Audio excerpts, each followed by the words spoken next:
and welcome to the Music New Brunswick Showcase series. My name is Lynn, and I am the owner of Cyber PR Army. And the kind folks at MNB asked me to do a series of videos to help you get prepared for your showcase. And what's interesting is that I'm going to be talking to seasoned pros and newbies. But you know what? The message is still pretty much the same. There's a lot of things that it doesn't matter what level you're at, just the hustle level is different. So I'm super excited to do this first week's video, but before we even get to that, I want to talk about some of the things under the umbrella of opportunity. So your opportunity started the second you filled in your showcase application, and congratulations on that. You started to be on your path to opportunity. Now, your showcase opportunity is actually maybe 30% of the opportunities that are going to happen during Music New Brunswick Week. And there's a lot going on, a lot of different elements pulling it all together. So I want to go through 3 super important things about opportunity to get your head thinking more outside of your showcase and outside of your music and outside of just what you're going to perform, your set lists, your travel arrangements, all that. I want you to think about the opportunity of the event, the opportunity of the showcase event, the conference and everything. So the first thing I want to talk to you about is being proactive. So how many of us, yes, hands up, will see something go by, let's say a festival lineup or an inclusion in a like a Spotify playlist, and it's like, oh man, why wasn't I asked, or why wasn't I included, and why did this opportunity pass me by? And there's a really great quote that is, if one does not know to which port one is sailing, no wind is favorable. People can't read your mind. People don't know what you're doing. You know that newsletter that MNB sends out every week? I'm never in it. Everything we do is never in it because I don't send them anything. So don't be like me. But really, honestly, that you need to take ownership of your career, and you need to vision and think in the future and really kind of look at all the things you can be proactive with to be more out there and more involved in everything. The second part of 3 is just being ready, making sure that when opportunity happens, you can run with it. Late the other night, we got I noticed that there was a film looking for some old rock sounding music. I have a Dropbox file of all that sounding music with the ISRCs, the licensing information, everything ready to go. And in one email, that was out. So I was ready for that opportunity. And having yourself organized and things put together, being at the showcase event with either CDs or USBs or business cards or posters, whatever it is that you need to be ready for, you do it. And then you know what this equally includes is being ready and out and talking to people, doing your meetings, meeting with media, meeting with everyone, and not being too partied out to really have intelligent business conversations with people, because you are a small business. They are small businesses. We are doing business to business connections here, and to kind of bring yourself further along, taking ownership of your career and understanding that you are a business will help greatly. The other thing is be open to new opportunities from outside of where you may be thinking that you're heading. Of course, that sounds very odd. But I was doing a lot of social media, and I met a woman who was a recruiter, and she needed some help doing some social media stuff. And I was like, well, I don't really work that much outside of the music industry, but yeah, I'll give you a hand with some stuff. And it led to a lifetime friendship and some really cool projects that I got to work on that I wouldn't have been able to do outside of that. So any activity you're doing outside of your focus area brings in other people that are going to knock on your door for your primary. Don't dilute the waters, but always be open to opportunities. And in a final kind of assessment on opportunities, I went to the Music Managers Forum at the ECMAs, and the lovely, amazing Rose Cousins was speaking. And if you ever get a chance to hear her speak, I highly recommend it. One of the things she talked about was assessing opportunities. And I took what she said and I remembered it, and I have a short-term memory, so that just tells you how important it was. And my husband and I use it a lot when we're assessing, does an opportunity fit what we do? Now, if I can remember and say it correctly, an opportunity is a three-legged stool. So, as a three-legged stool, it has three components. One, is it going to make you a lot of money? Two, is it going to give you a fantastic opportunity? Or three, is it something you just genuinely would love doing? And the way she assessed opportunities that came her way was this three-legged stool. She needed 2 out of 3 to say yes to. And this is just, of course, a general guideline.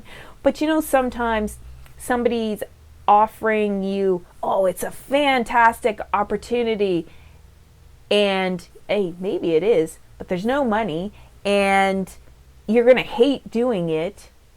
Then why are you doing it? You know what I mean? Or if the money is fantastic and you hate it and it provides 0 opportunities, then you got to assess whether you want to do it.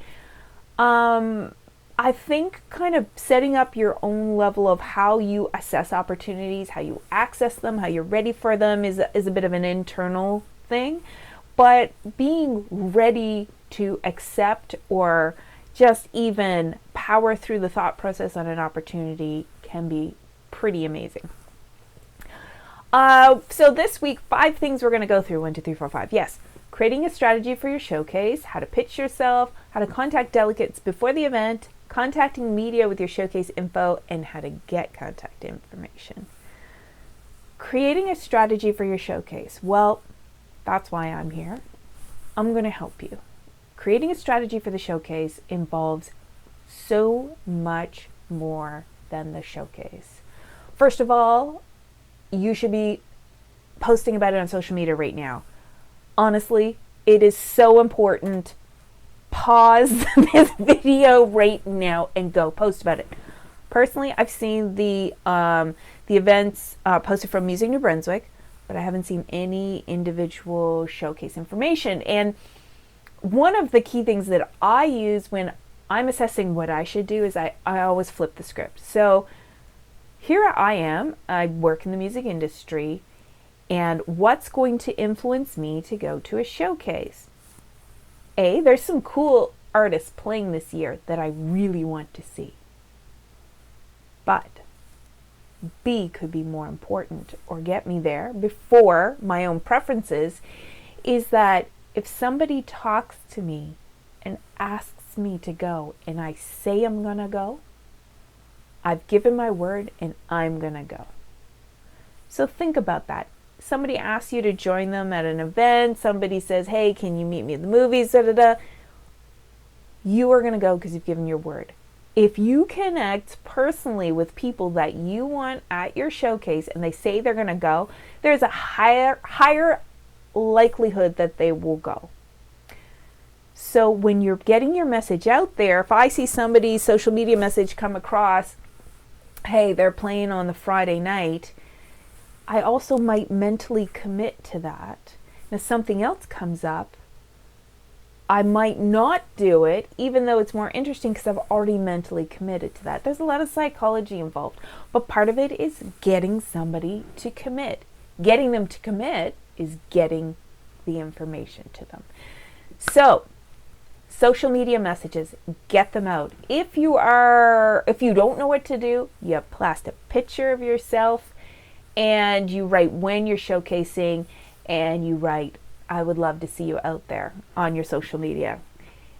Second is go into Canva, Canva. There are tons of free templates. If you don't have a picture of yourself you like, go to Pexel or go within Canva, get a picture of acoustic guitar or a tuba or an oboe, whatever your instrument is.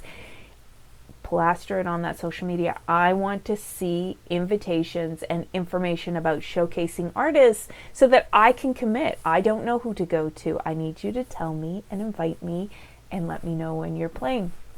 And this all kind of rolls into the pitch. And when you are pitching to me, let's say by email, because email is a really, really great way to do it, you got to think, I'm a human being. And really, really think of that first thing. I'm a human being. The person that works at the radio station is a human being. The person that works at the newspaper is a human being.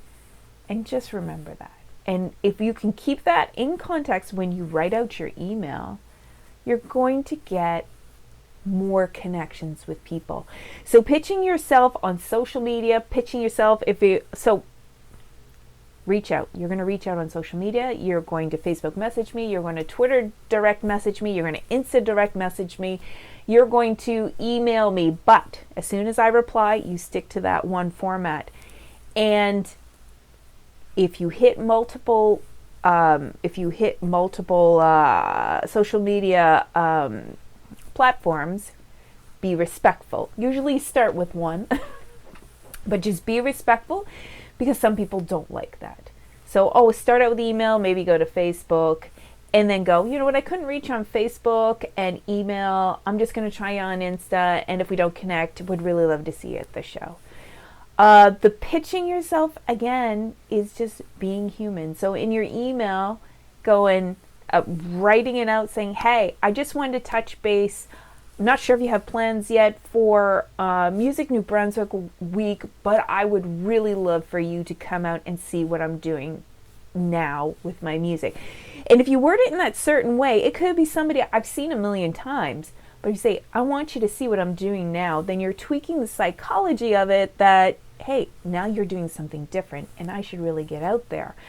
And something like, I'd love to connect if you have time over the weekend. I like putting in, when I'm pitching to people, a time bracket, saying, I would love to connect with you for 10 minutes, because then I'm thinking, okay, 10 minutes I can do. I don't want to walk into a meeting that's going to be 90 minutes because I don't have time. So use what feels good, use what works in your pitch. Put in all the who, what, where, when, and why. Who you are. Pretend that I don't know you. Who, what is it? It's your showcase performance, so I need to know date, time, everything about it. If you're doing music from old album, new album, upcoming album, where it is, why I should go, which is kind of what I just said. Who, what, when, where, why. Who, what, when, the date, where, the venue, why. Yes.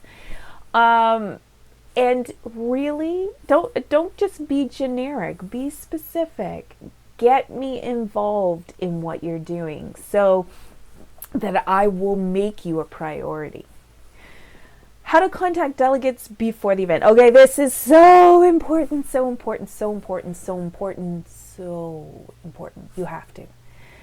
If you're going to try and get people to talk to you during the event, it's not impossible. And you will get people, but the people you want won't be available.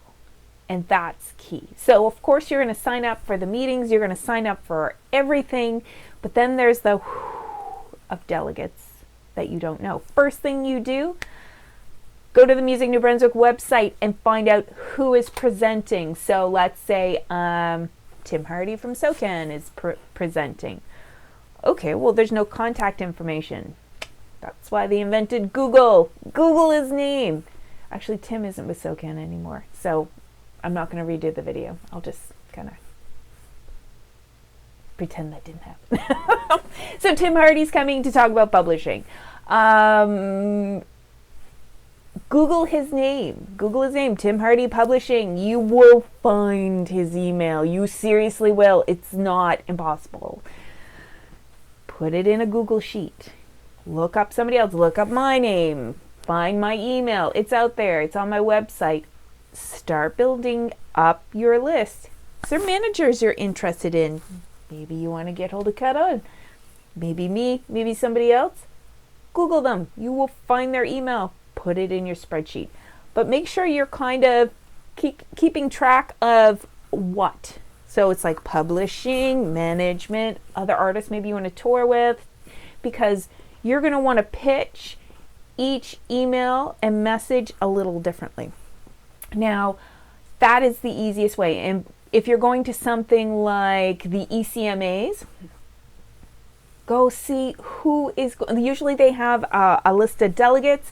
They have the list of international delegates. They have even presenters that are not listed in the delegates. Start making a list and start Googling. Folk Fest, any event, it takes time. It takes time. And you start with the priorities and you make your lists. Then you want to say publishing. Tim, okay, so I would like to learn more about publishing. Hey Tim, I thought I'd reach out. I'm playing at this venue at this time on this date. I'm going to be going through some old songs and some new songs. I would love for you to come out because I want to connect about doing more with publishing, and I need help understanding how to navigate those waters. Would be great to connect with you. And in that, you want to put like a streaming link, a Dropbox link, everything you can give them. If you're really handy on the computer, you could set up a private EPK page on your website. If you use something like Squarespace or Wix, I think you can do that as well. Give them everything they need. So managers, tell the manager what you want. Hey Lynn, wanted to connect with you. Getting to a point where I really need some help managing some of the business day to day. Would love for you to come out, listen to my music, and perhaps we could connect over the weekend for 10 minutes. You kind of see where I'm going. These are the things you want to do, is connect with everyone, grab them for 10 minutes, because 10 minutes can kind of balloon out to 30 minutes very easily and not be disruptive to anyone, and everyone walks away happy. So this is how you're going to get the information, and this is how you're going to pitch. And you're going to you want to start a conversation. You don't want this first connection to be too long, because they're going to zone out. Contacting media before your showcase. So this is where it gets a little tricky, and you're definitely using some guesswork.